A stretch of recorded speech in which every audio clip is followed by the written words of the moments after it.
وحلقة للتاريخ، وحلقة هيقف عندها الزمن فترة كبيرة جدا. النهاردة بيعتزل واحد من أهم نجوم كرة القدم، النهاردة بيعتزل واحد من أفضل الناس اللي لعبوا كورة، النهاردة بيعتزل من أفضل الناس اللي عملوا تاريخ في الخمس دوريات الكبرى، النهاردة بيعتزل هداف تاريخي لمنتخب بلاده.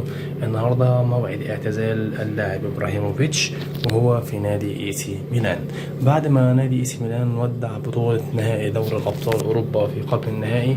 أعلن النجم زلاتان إبراهيموفيتش الليلة هي آخر ليلة له في ملاعب كرة القدم، واعتزل على سن يناهز 40 عاما. إبراهيموفيتش لاعب منتخب السويد، هو في يوم من الأيام كان هداف ريال مدريد وهداف الإنتر وهداف إي سي ميلان وهداف برشلونة وهداف باريس سان جيرمان، لعب في أندية كبيرة جدا وكلها أندية كبيرة، كان هداف نادي مانشستر يونايتد، قاد هجوم أكبر فرق في العالم، مانشستر يونايتد، برشلونة، ريال مدريد، إنتر ميلان، اي سي ميلان، باريس سان جيرمان، لعب في أندية كتيرة جدا.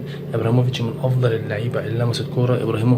إبراهيموفيتش خسارة الاعتزال، وهنتحرم من متعة إبراهيموفيتش في الملعب، وهيتحرم منه منتخب السويد، وكده رسميا ومنتخب السويد هيلعب كأس العالم الجاي من غير زلاتان إبراهيموفيتش. كل التقدير والمجد لإبراهيموفيتش، وعشان كده عملنا حلقة مخصوص لاعتزال اللاعب، لأن ده من أفضل الناس اللي لمست الكورة في حياتنا كلها. لعب في الخمس دوريات الكبرى، أو لعب في 4 منهم، دوري إنجليزي ودوري أسباني ودوري فرنسي ودوري من أفضل الدوريات. يا رب تكون الحلقة عجبتكم، اللي بنزل ده من يعجبكم ما تنسوش اللايك والاشتراك في القناة عشان أوصلكم كل جديد. نتقابل في فيديو جديد وحلقة جديدة إن شاء الله على خير.